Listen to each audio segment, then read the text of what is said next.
नमस्ते and welcome. मैं Kesaram, assistant professor राजनीति विज्ञान, राजकीय महाविद्यालय बाड़मेर।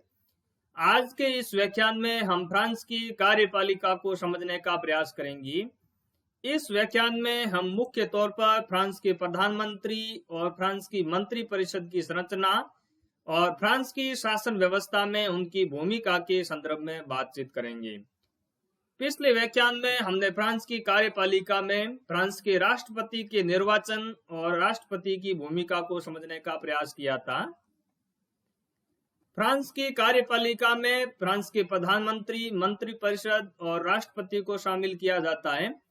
फ्रांस की कार्यपालिका की जो प्रमुख विशेषता है वो है उसका अर्ध-अध्यक्षात्मक होना।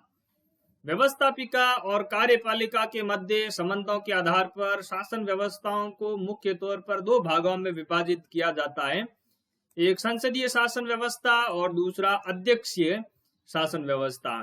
फ्रांस में न तो पूर्ण रूप से संसदीय शासन व्यवस्था को अपनाया गया है और न ही अध्यक्षीय शासन व्यवस्था को पूर्ण रूप से अपनाया गया है, बल्कि फ्रांस में राजनीतिक स्थायित्व प्रदान करने के लिए वहां पर संसदीय शासन व्यवस्था एवं अध्यक्षीय शासन व्यवस्था इन दोनों के ही मिश्रण को अपनाया गया है, जिसे अर्ध अध्यक्षात्मक शासन व्यवस्था के नाम से जाना जाता है। फ्रांस का प्रधानमंत्री और उसकी मंत्री परिषद।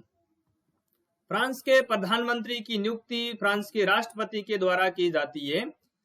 फ्रांस के राष्ट्रपति द्वारा जब प्रधानमंत्री की नियुक्ति की जाती है तो सैद्धांतिक तौर पर तो फ्रांस का राष्ट्रपति किसी भी व्यक्ति को फ्रांस का प्रधानमंत्री नियुक्त कर सकता है। संविधान में ऐसा कोई विशेष प्रावधान नहीं किया गया है, लेकिन व्यवहारिक तौर पर जब फ्रांस का राष्ट्रपति फ्रांस के प्रधानमंत्री की नियुक्ति करता है तब वह उस दल के सक्रिय राजनेता को ही प्रधानमंत्री के रूप में नियुक्त करता है जिस दल का फ्रांस की संसद के निम्न सदन राष्ट्रीय सभा में बहुमत होता है। उसी दल के सक्रिय राजनेता को ही फ्रांस का राष्ट्रपति फ्रांस के प्रधानमंत्री के रूप में नियुक्त करता है। मंत्री परिषद के अन्य मंत्रियों की नियुक्ति प्रधानमंत्री के परामर्श के आधार पर फ्रांस के राष्ट्रपति के द्वारा की जाती है।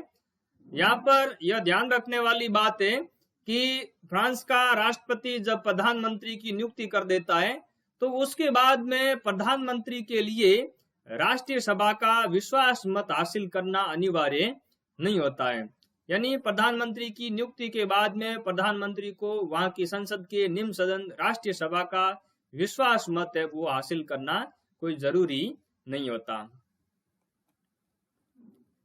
प्रधानमंत्री संसद का सदस्य नहीं होता है, अन्य मंत्री संसद के सदस्य नहीं होते, यानी प्रधानमंत्री और अन्य मंत्री ये सभी फ्रांस की संसद के सदस्य नहीं होते हैं। फ्रांस के संविधान के आर्टिकल 23 में इस तरह का प्रावधान किया गया है।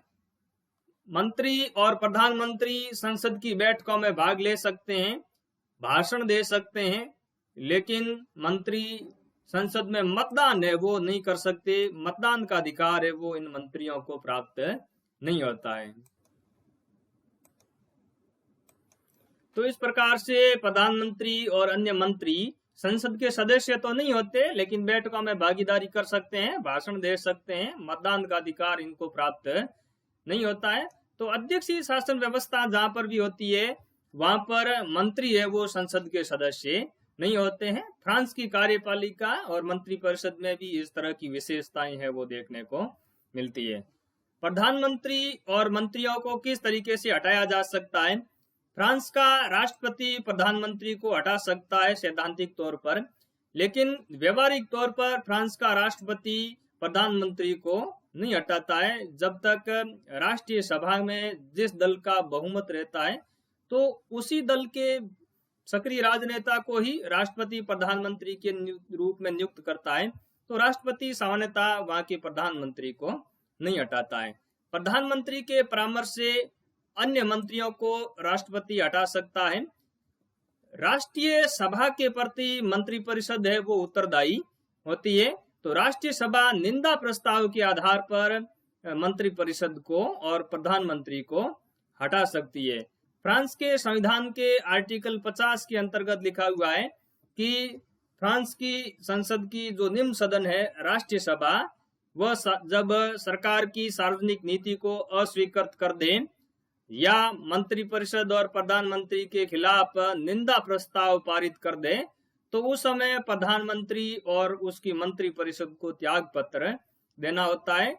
लेकिन इस त्याग पत्र की जो स्वीकृति है वो राष्ट्रपति के द्वारा की जाती है।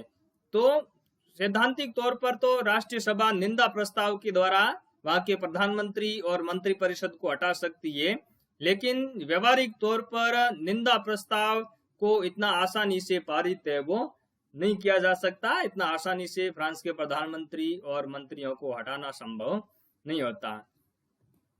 फ्रांस की मंत्रिपरिषद की एक जो प्रमुख विशेषता है वो है बहुदलीय मंत्रिपरिषद है। यानी मंत्रिपरिषद में अनेक राजनीतिक दलों के सदस्य होते हैं, तो यहाँ पर राजनीतिक सजातीयता है वो देखने को नहीं मिलती। राजनीतिक सजातीयता का मतलब ये होता है कि जब एक ही दल के सदस्य है वो मंत्रिपरिषद के अंतर्गत होते हैं, लेकिन फ्रांस में ऐसा नहीं पाया जाता। फ्रांस में अनेक दलों के सदस्यों को मंत्रिपरिषद के अंतर्गत राष्ट्रपति के द्वारा मंत्री के रूप में नियुक्त किया जाता है। तो फ्रांस की जो मंत्रिपरिषद है वो बहुदलीय मंत्रिपरिषद होती है। मंत्रिपरिषद पर राष्ट्रपति का बहुत ज्यादा नियंत्रण होता है। मंत्रिपरिषद की जब भी बैठकें होती है तब मंत्रिपरिषद की बैठकों की जो अध्यक्षता है वो वहां के राष्ट्रपति के द्वारा की जाती है। प्रधानमंत्री एवं जो मंत्रिपरिषद है वो केवल और केवल राष्ट्रपति को परामर्श देने के रूप में कार्य करते हैं। व्यवहारिक तौर पर बहुत ज्यादा शक्तियां है वो प्रधानमंत्री और उसकी मंत्रिपरिषद के पास में नहीं होती है, लेकिन राष्ट्रपति की जो शक्तियां हैं उनको भी दो भागों के अंतर्गत विभाजित किया गया है। एक है राष्ट्रपति की सविवेकीय शक्तियां। जो राष्ट्रपति की सविवेकीय शक्तियां होती है वहां पर प्रधानमंत्री और मंत्रिपरिषद से राष्ट्रपति परामर्श नहीं लेता है। राष्ट्रपति की सविवेकीय शक्तियों को छोड़ करके अन्य जितने भी कार्य राष्ट्रपति के द्वारा किए जाते हैं उन पर प्रधानमंत्री या संबंधित विभाग के मंत्री के हस्ताक्षर है वो अनिवार्य होते हैं। तो हम ये कह सकते हैं कि राष्ट्रपति सविवेकीय शक्तियों के मामले में फ्रांस में बहुत ज्यादा शक्तिशाली है और इस तरह की कई तरह की सविवेकीय शक्तियां हैं वो राष्ट्रपति के पास में है। अन्य शक्तियों के मामले में, अन्य कार्यों के मामले में मंत्रिपरिषद की भूमिका है वो महत्वपूर्ण होती है। लेकिन व्यवहारिक तौर पर अगर देखा जाए तो मंत्रिपरिषद की बैठकों की अध्यक्षता राष्ट्रपति के द्वारा की जाती है और मंत्रिपरिषद के जो भी सदस्य होते हैं, मंत्री होते हैं, उनकी नियुक्ति भी राष्ट्रपति करता है और राष्ट्रपति उनको हटा भी सकता है। तो बहुत ज्यादा नियंत्रण है वो मंत्रिपरिषद के ऊपर राष्ट्रपति का फ्रांस में देखने को मिलता है। तो फ्रांस की जो मंत्रिपरिषद है उसकी शक्तियां बहुत ही ज्यादा फ्रांस में कम है और फ्रांस का जो राष्ट्रपति है वो बहुत ही ज्यादा शक्तिशाली है। फ्रांस का प्रधानमंत्री तो राष्ट्रपति का मुख्य परामर्शदाता के रूप में ही वहां पर कार्य करता है। फ्रांस के राष्ट्रपति की जितनी भी शक्तियां हैं उनके संदर्भ में फ्रांस का प्रधानमंत्री और मंत्रिपरिषद है वो परामर्श देने का ही कार्य करता है, सब विवेकीय शक्तियों को छोड़ करके। तो इस तरीके से प्रधानमंत्री और मंत्रिपरिषद की तुलना में फ्रांस का राष्ट्रपति है वो अत्यंत ही शक्तिशाली पद है। इसलिए फाइनर ने फ्रांस की कार्यपालिका को या फ्रांस की शासन व्यवस्था को उच्च अध्यक्षात्मक राज्य की संज्ञा दी है, hyper presidential regime. Hyper presidential regime का यहाँ पर यही अभिप्राय है कि कार्यपालिका में मंत्रिपरिषद में राष्ट्रपति है वो बहुत ज्यादा शक्तिशाली है। डुवर्जर इसको अर्ध अध्यक्षात्मक राज्य की संज्ञा देता है। अर्ध अध्यक्षात्मक राज्य का मतलब संसदीय राज्य और अध्यक्षात्मक राज्य का मिश्रण। एंड्रे सिजफ्राइड ये टिप्पणी करता है कि फ्रांस की मंत्रिपरिषद के जो मंत्री है वो राष्ट्रपति के लिपिक के रूप में काम करते हैं और फ्रांस का जो प्रधानमंत्री है वो फ्रांस के राष्ट्रपति के प्रधान लिपिक के रूप में कार्य करता है। ऐसा एंड्रे सिल्सब्राइड ने इसलिए कहा क्योंकि मंत्रियों और प्रधानमंत्रियों की केवल और केवल भूमिका परामर्श देने के रूप में ही है और राष्ट्रपति का पद है वो बहुत ही ज्यादा शक्तिशाली है। अगर हम एंड्रे सिल्सब्राइड के इस कथन से सहमत नहीं हो कि मंत्री केवल और केवल राष्ट्रपति के लिपिक के रूप में कार्य करते हैं और प्रधानमंत्री प्रधान लिपिक के रूप में काम करते हैं, लेकिन इसके बावजूद भी अगर हम फ्रांस की शासन व्यवस्था और फ्रांस की कार्यपालिका को देखें तो वहां पर प्रधानमंत्री और मंत्रियों की तुलना में राष्ट्रपति है वो बहुत ज्यादा पावरफुल है। राष्ट्रपति के पास में बहुत ज्यादा शक्तियां हैं। तो इस तरीके से फ्रांस की मंत्रिपरिषद और फ्रांस का जो राष्ट्रपति है प्रधानमंत्री है वो फ्रांस के राष्ट्रपति को सलाह देने का काम करता है, परामर्श देने का काम करता है। कई मामलों में फ्रांस का जो राष्ट्रपति है वो इस परामर्श को मानता भी है और कई मामलों में वो नहीं भी मानता है। तो प्रधानमंत्री और मंत्रिपरिषद की तुलना में वहां पर राष्ट्रपति है वो बहुत ही ज्यादा शक्तिशाली है। राष्ट्रपति की तुलना में मंत्रिपरिषद और प्रधानमंत्री है वो कम शक्तिशाली है।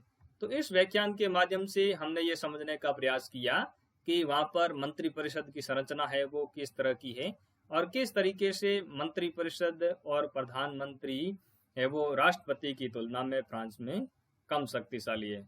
उम्मीद करता हूं कि यह व्याख्यान आपके लिए काफी लाभदायक सिद्ध होगा। धन्यवाद।